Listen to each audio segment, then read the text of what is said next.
Can I ask, Jeremy, Sure. when you paint on the iPad, do you use just your fingers or do you use pens? No, I like using styluses, and right now my favorite one and my go-to one is the Pencil by 53, and Okay. that's just a brilliant, really lightweight, and you hold it in a very relaxed way naturally.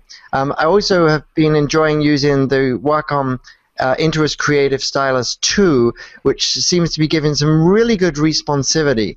And then, like with all these things, there's pros and cons. So the Pencil by 53 is definitely my most comfortable stylus, and that's the one attached to my iPad, and I have that with me at all times. But when it comes to really getting responsivity, and with every brushstroke having sort of a mark emerge as you touch the screen, I think the new Wacom actually is really, really good, and definitely gives great responsivity. There's a lot of other great styluses out there, of course, but those are the two that I use the most. No, it's fair enough. I was very excited when the iPad first came out, and I rushed and obviously got one. Mm-hmm. But then when I tried to use it, and with a lot of different programs as well, I found that it was basically finger painting, and I got very upset with that. And I've tried using a few of the styluses, but no, it wasn't any better. At the moment, I've got a Surface Pro 3, and I found that's absolutely great, and I'm loving that. And there are a couple of other brands out there like Toshiba that are now starting to use Wacom pens, and you can use some of the bamboo pens with some of the other tablets.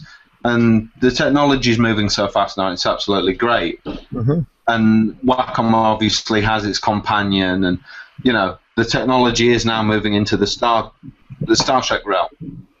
So tablets are coming on great, but the iPad itself is kind of stuck in this world where you have to use somebody else's pen technology. Mm-hmm. So to see somebody like yourself who's actually using the iPad rather than tablets that come with pens, tablets that are actually made more for drawing, you know, and doing such an impressive job as you are, it is actually really nice.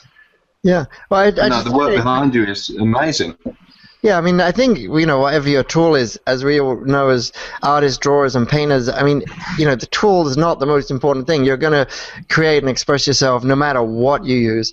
I do just enjoy the iPad. I mean, I've seen work like, of course, Kyle Lambert's work is unbelievable what he does, and he's just using his finger. So I don't think it's, you know, everybody has the tools that really work for them and that feel good.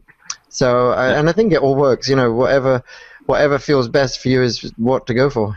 Yeah, I'd like to add there actually. It's not just about the programs that I use. It depends. It's because of where I am.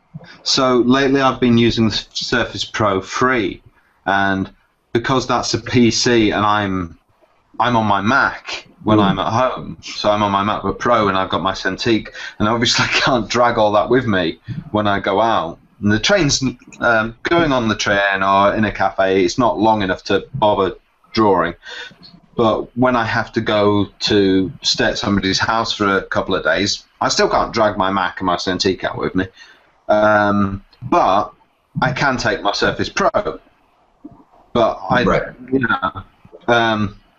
I have Photoshop on it and I have Corel Painter on it, and they're great programs, but they're quite sizable.